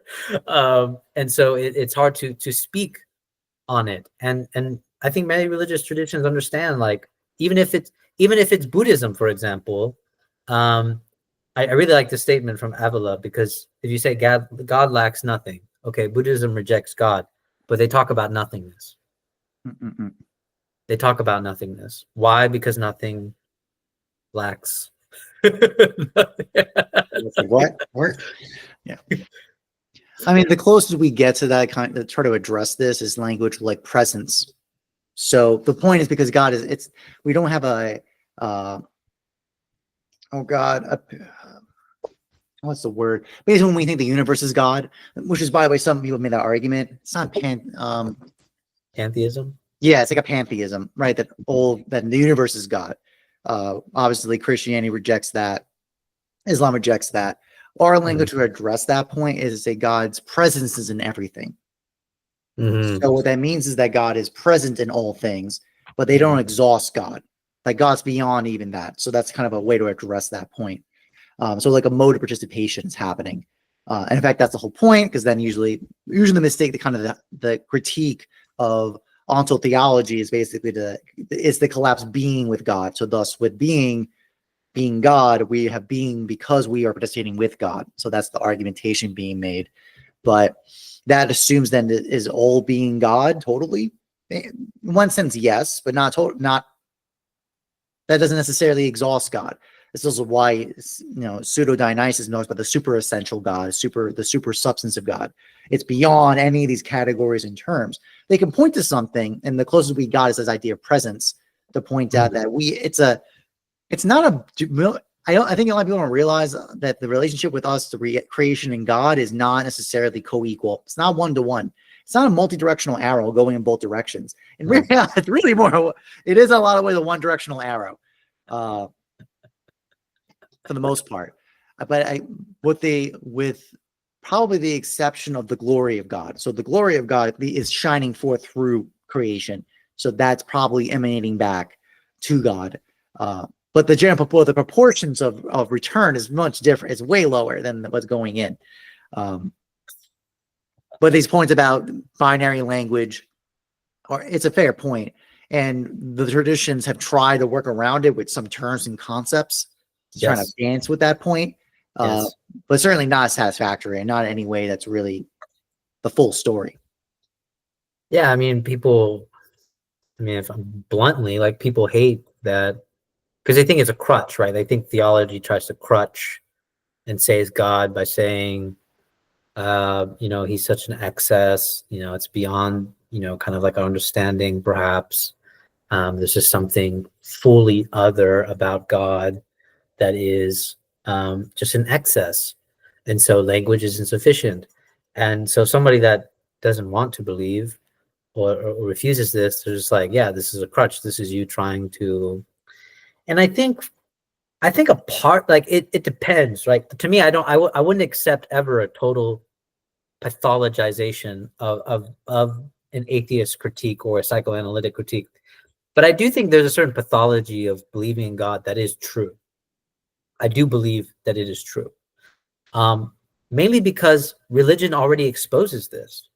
Like, when you follow Teresa of Avila and the mystics and their manuals for contemplation, they talk about the dangers of the ego conflating God with what it witnesses. Yes. God with what it is. And all forms of mysticism understand that this is the primordial danger of the religious process, that you cannot, and you have to be fully wary of this. You have to be in a state, you have to always remember that you lack, that you're in a state of poverty, that you have to have humility. Don't let pride get the best of you just because you're doing contemplative prayer. Can I get like off the cuff hot take mode and tell you this is why I hate Heidegger. I hate Hegel with my full passion, full belly. No, because I think Hegel's very dangerous. I think Hegel takes Christian thought and like does exactly that danger. It does convert these spiritual domains to the self. I think from my reading of Hegel, and I think that's incredibly dangerous. For exactly that reason. Because I think when I read the thing about the spirit and understanding, and they were just said to be, well, it's part of the understanding of the subject, understanding the world. I'm like, oh, for fuck's sake. Like, I was like, no, that is not. That is not the move. That is a very dangerous move to do. What I'm getting at when nous is basically said to be of us, right? And not actually the divine participation. We got big problems. We got really big problems when that happens. I understand that. Listen, I know it's very. I know our circles. They love their Hegel. I understand that. Yeah. I got issues with. I mean, Buber, Mark Buber. I love him. He's still my favorite. He made the same critique about Hegel. I mean, honestly, he critiqued Hegel because he is like, no, God has to be other. Like, period. God has to be other. And I mean, when Hegel makes a move from Kant, because Kant obviously makes a kind of, he makes an unsavory philosophical problem, right? He leaves an unsavory philosophical problem, which is our reason limits us, so we can't get to God, blah, blah, blah, which is funny because there's a part of me that's like, well, I don't know. I'm not bothered by it. Like I'm not necessarily bothered by it. But I also don't really care if that's true or not true, right? But there is a part of me that's like, okay, so if God is if there's a part of God that is sort of unreachable, why is that a problem? No. Well, why is that a problem? There's to be fair. Now, to the Christians, I will say this problem is solved very easily because of the incarnation. That solves this problem. That if God is absolutely other, this gets solved by the Son being incarnated into the body of Jesus Christ as the co-substantial existence of divine nature with human nature put together. Neither mixed, not mixed or intermingled in any way. Mm. And Christ is the touch point of connection of all existence to all reality of creation with the divine. See, Christians solve this problem by doing that. Right? Anyone who studies Christianity, I think, sincerely would make that claim. Now, obviously, Islam does not affirm that claim. We can't. So that's why, like, Javier, you're back to your Christian tradition. Like, that's my point. Christians can basically have a Kantian position and go, "That's cool. We got our guy. He solved our problem. Problem solved by him." And then the other parts of the penal substitution model of sin, where by his going on the cross and dying for us, we are now saved by our substance of man being saved by him as the prototype man, aka the second Adam. All right, so this is how this is solved in Christianity. This problem, to my understanding, reading this, Islam has to do different jobs with that, and part of that is to say that second, the penal substitute, the penal correction justification period will be in the last judgment. That's what happened there. We saw it that way, and then the other part is basically we do make claims of divine participation, right? Basically, and actually it's actually not explicitly stated, but it's more my pet project is virtue. By the nature of virtue existence, that's our necessary connection. Like, and because perfection is only in divine, things participate in it, moving towards it, we don't have to have full access to it, but we know it exists. So that's part of that project there. So as a Muslim, I use virtue ethics to make a claim of justification of connection of the divine with man. And actually for us, our touch point is the Quran, like for the reasons we pointed out. It's this moment of instantaneous time with Kairos time, with Chronos time, all at the same moment via this great work of art that elucidates the law for us, but also gives us this understanding of who God is and its qualities and natures, etc. And by shaping your life around this text, and it's the shaping of the names of the divine, one participates closer and closer with God, with the conclusion being in the last judgment, where we're given new bodies. Anyways, but that's my point. So like that's a tangent note, but that's my read about why Kant can create that massive schism of metaphysics and logic and go uncold it and then say the guy has schism, and then we're going to give this little safe zone for faith to do their thing. But because in Christology they have an account for this to justify that position. But I want to make an argument that as an Islamic person, I would say, well, the fact that thought continued and knew there was a flaw in that thought and it needed to be satisfied by continual investigation, told me that was a lacking proposition. Something's lacking in that. When Kant's? Yeah. Okay. Like thought did not stop with Kant. Yeah. I mean, it's interesting because there's a part of me that's like, for example, when we look at like Rumi, the mystics, the saints, for example, there's different conversations happening. There's the philosopher God, right? This discrepancy that Kant made, that Hegel tries to answer to, and then now everybody's like post-Hegelian or post-Heidegger because they're both trying to answer what Kant left us with, right? But the mystics, this is what I find actually really fascinating. It's like the mystics are having an entirely different conversation. Yeah, well, of course they are, because they're not even in the same game field as Kant. I know, but this is what's befuddling to me, Jockin. It's like, why is that not a part of? Because I feel like this is my hot take. I feel like the mystics and the saints actually understand what it means in participation. They actually understand what it means. Yes, but they do. We philosophically lack the arguments to actually even construct this participation in divine being. Yes. And fundamentally, I mean, it's because Kant's not a mystic. Kant's not a mystic, like a period. Like, you know, we've been scrambling. I mean, oh God. I mean, it's funny. Once nominalism came to the picture in the late medieval period, late medieval period, we've been scrambling ever since in the West. That's straight up. Basically, once universals were put into question, basically that's a natural transition to nominalism. And then from nominalism, and it's ironic that there are Islamic schools that are nominalist. So Islam has its school of thoughts that apply to that principle. I think they're wrong. I think once you do that, you're fucked. You just set yourself up for you got the Hume critique, the problem of possibility of succession leading to causation.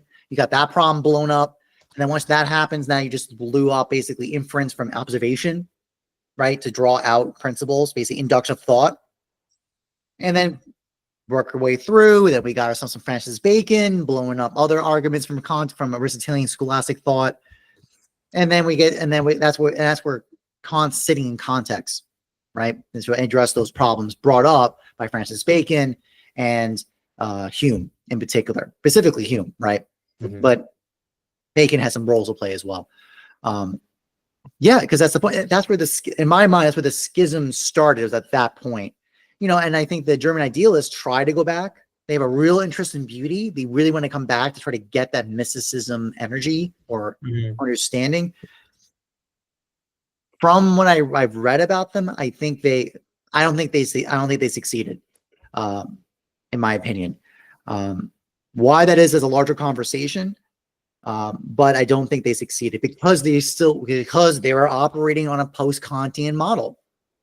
You know, and then once you accept Kant's argumentation, the Copernican revolution of thought and logic, you're screwed. You basically you cut yourself out from what the mystics are actually talking about, like that divine participation models all get blown out of the water once you do that. Yeah, and it's because, I mean, it's not to say like mystics are right. They know their models are lacking, but there's something about their testimony that it's very clear, in my opinion, that they understand some idea of divine participation that something like a Kantian model of of discrepancy wouldn't faze them. It wouldn't be a problem. In fact, it would probably be laughable. Honestly, it would be laughable, and it's because there's this just, I don't know. I wouldn't know. It's this overuse or this overemphasis on theorization versus praxis, I would say, because it's like, I think we run into the same problem where it's like you're denying another part of the religion that religion answered, which is there's a praxis involved. It's not just understanding and knowing the creeds and knowing the rules and knowing the legalities and knowing the attributes of God. It's also about learning how to participate in divine being. There's manuals, there's whole testimonies about how to do this. Islam has it, Christianity has it, Buddhism has it. Literally every world religion has ways to participate in divine being. And the reason why these mystics and saints never have a problem with these philosophical issues is because they do participate in divine being.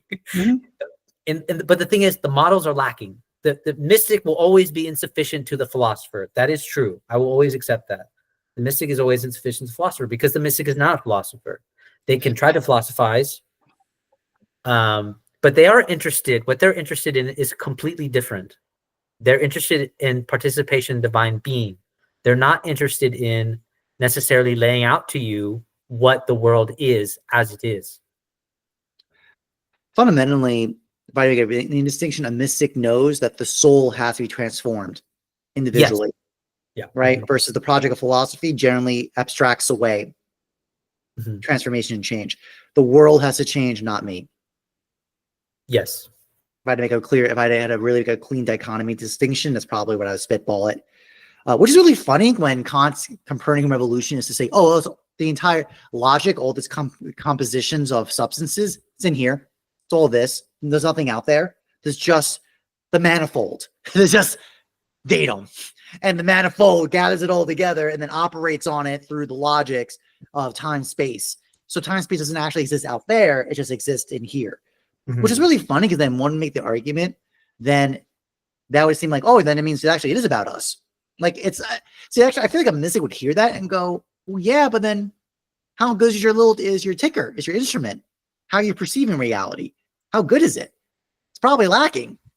So that'd be like how if I had a spitball as a mystic looking to a Kantian making this position, that's the problem. The problem is that your operation of the models in your head aren't working because your model's fucked. You got to get it fixed. And it's definitely something, a model outside you. That's kind of the key. But that's just a spitball. But the basic proposition, and generally in modern philosophy, has been to systematize and externalize the world and to operate that the change needs to happen on the external world, not on the individual. When I feel like the mystic's point of view is the individual, you must change, your soul must change, and reality does not change. The world outside does not change. So it's the emphasis of what's to be changed through the act of apprehension, basically where your attention, actually here, your argument of attention right there. Where's the attention going of change? Yep. Is the change to be changing of your soul to be different? Or is it on the external world to be changed to fit, to accommodate you? Try to summarize it. And that argument of attention actually would, in some sense, I wouldn't say solve the problem of evil, but it eliminates the concern about a problem of evil completely. Yes. Precisely because any purgation of the soul, anything that the soul must be purified of, fundamentally is emptying itself. And the mystic claim is that if you purge yourself to such a degree, you actually see reality as it is, and you're able. And the aim is also not necessarily to see reality as it is, because the ultimate goal is for the virtue to come through, right? So this is like also discrepancy, right? Because our obsession with, oh, I need to understand the world as it is. Okay, that's good. But you know what? In the philosophy world, that's always going to be a contention. This is actually where I'm at right now. It's like in the philosophy world, that's always going to be a conversation, and there's always going to be a contention and debate about that. The mystical realm says you can do something right now about your soul, about your transformation process, and regardless of whether you can see the world as it is right now, you are able to care for beings. This is funny because this is at Heidegger. I'm gunning for Heidegger on this. Yeah. The mystical proposition is that you're able to care for beings regardless of whether we have necessarily the correct view of the world as it is. And it's mainly because there's a praxis in place to mitigate the failure of the model. This is why negative theology goes, yes, but no. Yes, but no. Like it's a constant purgation. So like this is why I'm starting to, I'm actually on your side. I actually disagree with Heidegger on the ontotheology, mainly because I feel like he completely threw what mystic praxis was actually doing. Yeah. And his critique is, oh, like I talked to Luber about this recently. His critique is, okay, ontotheology makes you forget being. Okay. Okay. Well, this is really weird because the mystics, or like any Sufi thing about like chanting Allah, is about remembering being. Yeah. Like the whole praxis is remembering being. But I think Heidegger took a theological, not a mystical praxis. He took a theological attack to say, oh, you're defining God, we're going to forget being. Yeah, as being thus, there you go. Exactly. It's a conceptualization. So God has been reified into a concept, and then actually here, what is fair is I do in my art training with my students for art training and design. The number one thing I'm dealing with them is them to break their interaction with seeing by concept versus seeing the thing in front of them, the phenomenon actually in front of them. Mm-hmm. For most people, when they're first learning about the arts, they'll see a table or a chair. They see it as table, chair, and then actually blocks them from their ability to draw it, to do a study of it. You have to break that down for them to see it as figure, as plane, as line, as contour, as negative space, positive space. You have to break away from the concept of table, chair to its preliminaries of perception, right? Mm-hmm. So in that critique, like kind of that breaking, that difference, that's fair. But but that's the thing, to stay, there's two parts. Part one, the mystic's view is it's not a pure concept. Like all the mystic traditions say you should be relishing, enjoying in life, in reality. Meaning, like, quite bluntly, you're washing dishes, Bismillah. Never mind. Like, you're saying in the name of God, you're doing these activities for him. And when you're enjoying it, like Allah, like you're basically enjoying the experience of it. This is generally like, so I think I've heard a critique or statement by a Catholic, Robert Barron, a bishop. He said the fundamental difference between the West and the East, fundamentally Buddhism and the West traditions, about desire is that Buddhism generally says, right, it says the desire is all Maya, right? All of them are bad. Mm-hmm. It's all error. It's all mistaken. The West, the traditions of the book say that's generally true because most of the desires are misaimed or lacking, but there are, in the correct proportions, in the right relationship, they're perfect. They're excellent. You should be running towards them. You should be driving through with passion and your desire. If it's towards God, it should be unlimited. It should be basically throwing oneself in full abandon about it. So when you see in that light, you see the flaw in the Heideggerian ontotheology argument. That's true when it came to dogmatic theology. Yes. And by the way, listen, I need to read it. Heidegger's dissertation was on Scotus. Like, I know, that's what I didn't understand. It's on Scotus. It's like Scotus had a I don't know. Go ahead. No, that's my point. It's clear he was thinking, like, this issue of dogmatism on God is around this time period coming up is a huge issue. So I'm not surprised he came to that conclusion, but I need to read it because, as you're hinting at, Scotus he was a nominalist, and he was, I think very detrimental in that way. But it's clear that line of thought was getting on Heidegger's mind a lot to come to his conclusion about ontotheology. But what were you going to say? Yeah. It's like, I don't know. I mean, there's certain readings, I guess, on Don Scotus, but I guess he wouldn't be qualified as like a mystic or whatever. But I know he wrote like a book on like how to get to God, which is very popular. But anyways, is it on the first principle? Is that the book you're talking about? It's on the first principle. Yeah, I think so. But I think for me, it's like, okay, I understand. Like, I'm in partial agreement with Heidegger. Like you said, if it comes down to dogmatic theology, then like, yes, that is actually the fatal flaw of certain forms of theology. You can forget being. That is true. Mm-hmm. But mysticism had pointed this out a long time ago. Yeah. This is the my whole contention about it, is that mysticism had been pointing this out, but then I guess for some reason Heidegger's like, okay, we just shouldn't talk about, like, he almost becomes Jewish here.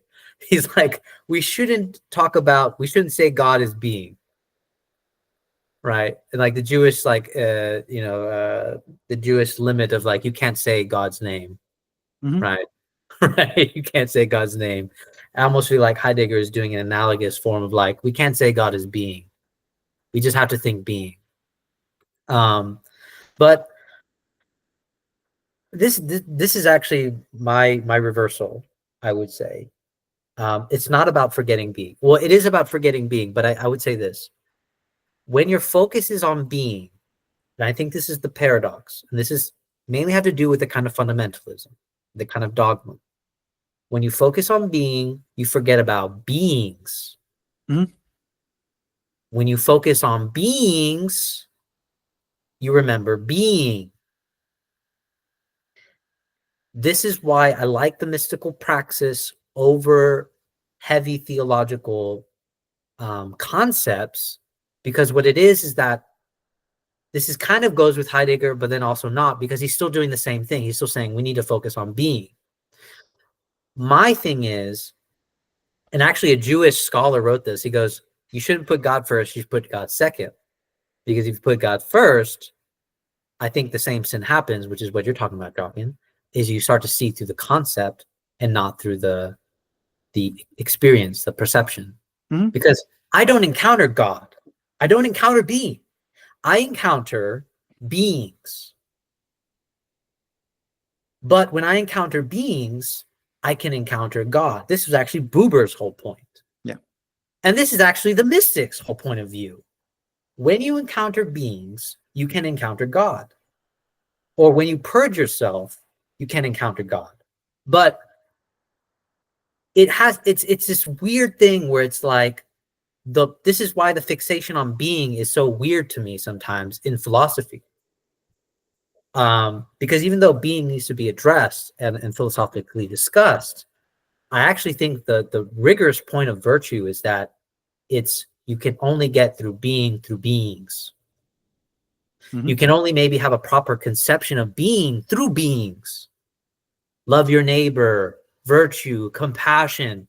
What are all these virtues teaching us? They're teaching us about being, but we have to interact with beings first. Yeah. But like, I don't know. This is kind of a hot take that I'm putting in there. There's a kind of, if I love you, Luber, but I'm just saying my general conversation with Heideggerians, this is kind of like wistfulness. They have almost like this quasi-nihilistic wistfulness of just think being, just like wop in it. And it seems so dangerously not what you're getting as the hexity of individuals, right? That Yes. It's our interactions with this person, with this event, where basically excellence reveals itself, both in its privation and in its achievement, right? In both states, it reveals itself. And that's something astounding more. And that's always the key. So every individual thing always has a quality about it that's revealed to you, but it's always, you, by virtue of interacting with it, there's more to it than what's actually shown in front of you. Right? So thus there's a redounding more. This is part of basically natural theology. This is natural theology. This is just a mode of it. This is a different mode of natural theology, Javier. But that's kind of the point, is it got blown up.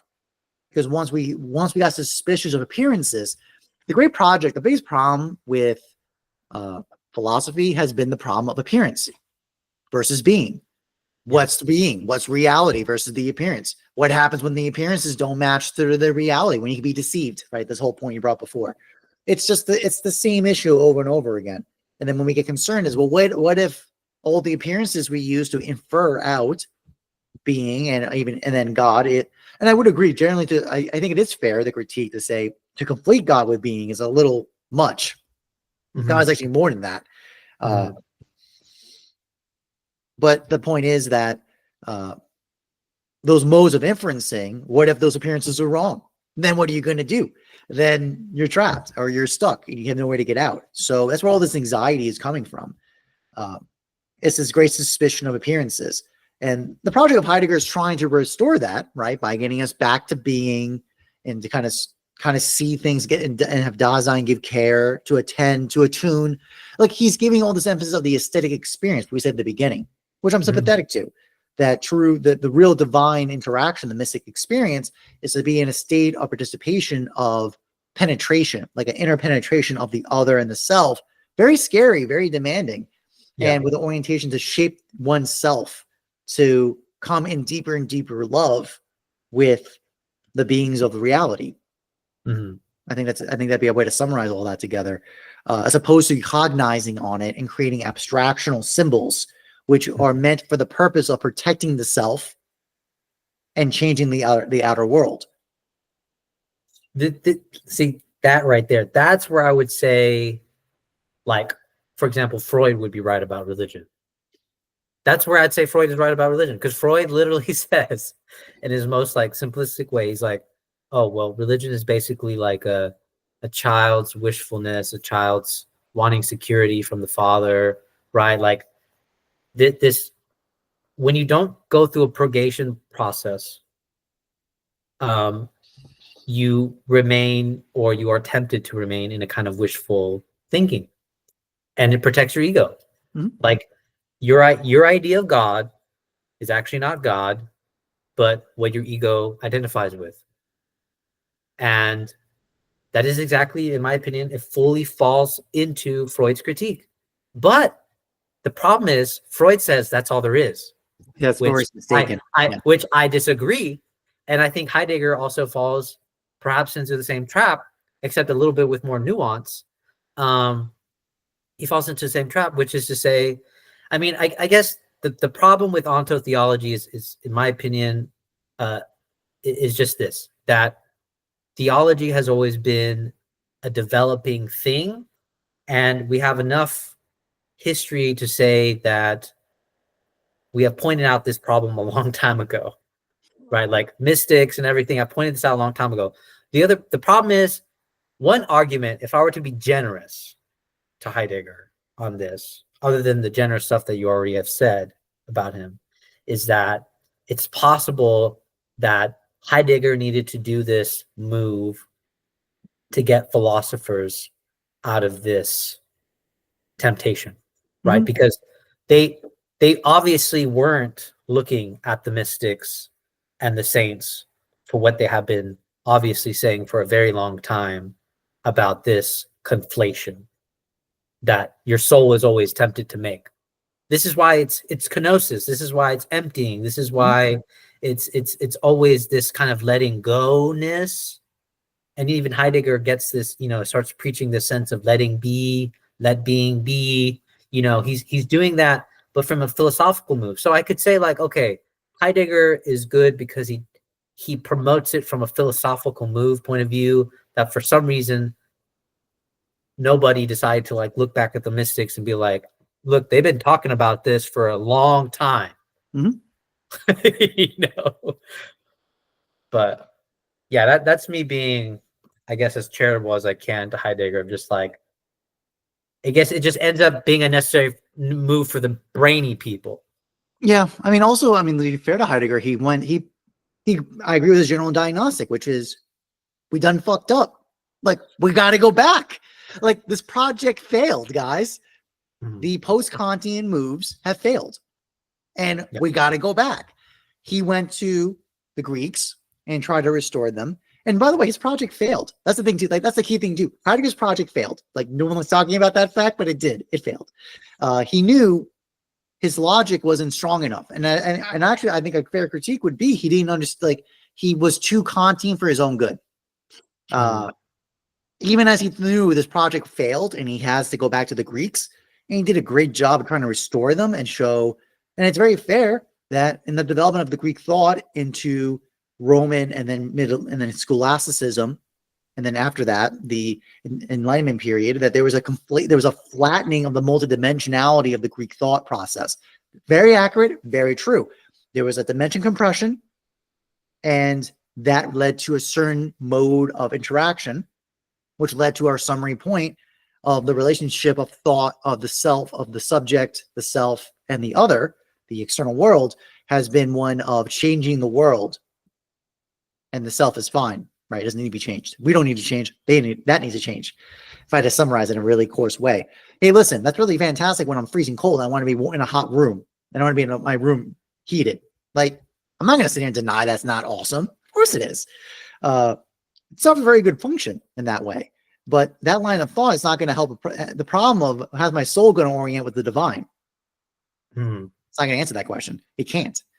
And even that, like Heidegger doesn't, as far as I know, I'll be interested to what Luber says when he watches this, because I imagine he will have much to say about Heidegger, and I am planning to have him on for this series too. The one thing is, for example, like Thomas Wynne, he always talks about, letting being be, yes, and so on. To me, I think it's the same critique that you pointed out earlier with art, which is like, that's nice. Letting be as a concept, that's nice. And that's what Heidegger does, which is good. But the mystics would still be like nodding their head, because it's not about letting be as a concept. It's letting be as a praxis. Mm-hmm. And in my opinion, Heidegger doesn't give us that. Well, he can't. Exactly. And that's what I'm saying. Like, to me, it's only an intellectual gathering of just me going, okay, I understand letting being be. Okay, cool. But you don't have any navigational tools to let beings be. That's why you need religion. Yes. In my opinion. I mean, my essay critique on Heidegger was on exactly this point, is that, and to be fair, I was combining two parts of his writing, right? But the basic conclusion is, I mean, Heidegger, what's your justification for when we do need to intervene? How do we know when to intervene, when not to intervene? Like, what's the logic? What's the understanding?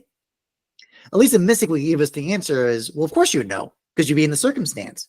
And an orientation of love and devotion, that would give you a response. That would tell you how to respond. That's right. That's right. That's kind of the key. Like, if I had to really summarize my issue of the Heideggerian schools that have come from them, has been this. And it is Kantian. It's the position of the aesthetic experience being afar. I think Kant had that wrong, because the disinterested appreciation is an intellectual. It's supposed to be that intellectualizing space separation. That's not the same as joy. To use the scholastic and the mystic point of view, joy it's a non-consumatory and pleasure of presence that is deeply penetrative, in the sense it's not distancing. Exactly the opposite. You're actually in you, my beloved. I see you, and by your presence alone, I am just full of joy. I do not want you. I do not need you. I do not want you. So it has a disinterest. Like, it does. That's why it's not a good. That's the key. Beauty and goodness are separated by this distinction. Goodness has a desire, consumatory nature to it. Yes. One wants to consume or take in, assume the good that they're observing.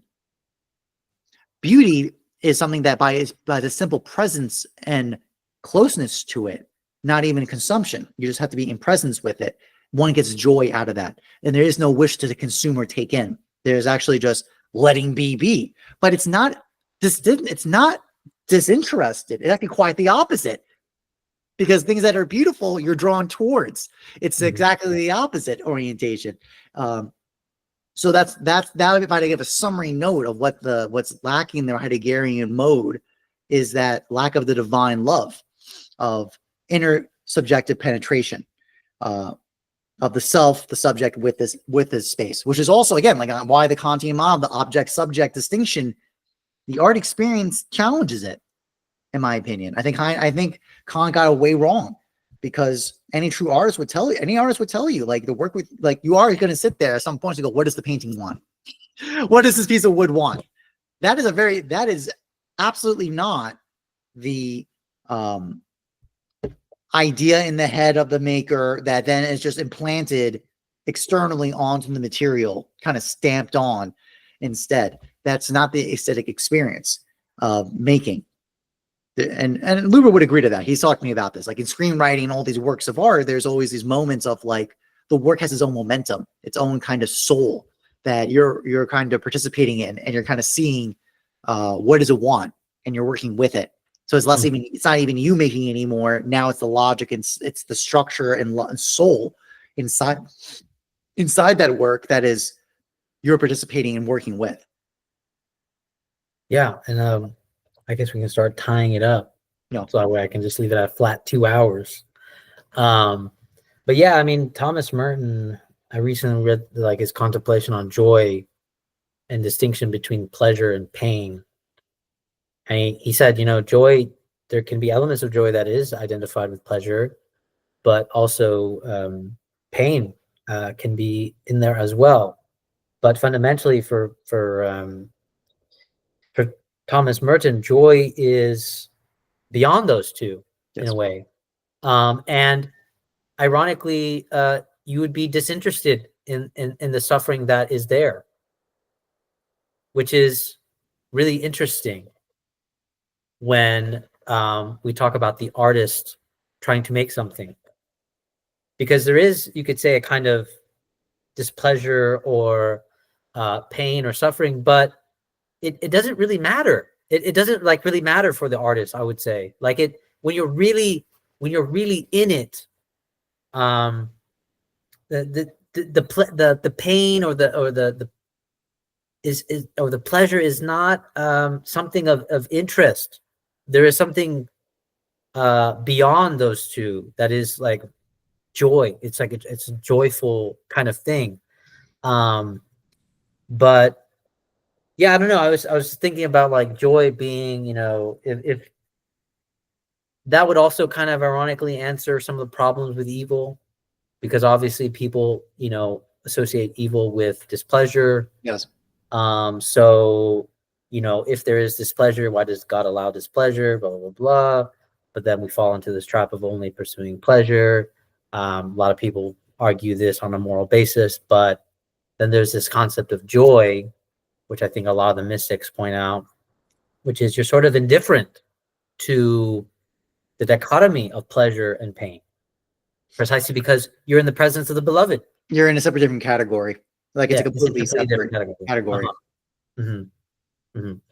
Yeah, it's hard to argue. I mean, well, it's not hard to argue, but it's hard to relay how different of a category joy would be in the distinction between pleasure and pain. Yeah. But, I don't know if you have anything more to say, Jockin, but no, I think it's been a good conversation. I'm happy. It was fun talking through with you, and look forward to seeing the other people in the series. All right. So thank you guys for watching.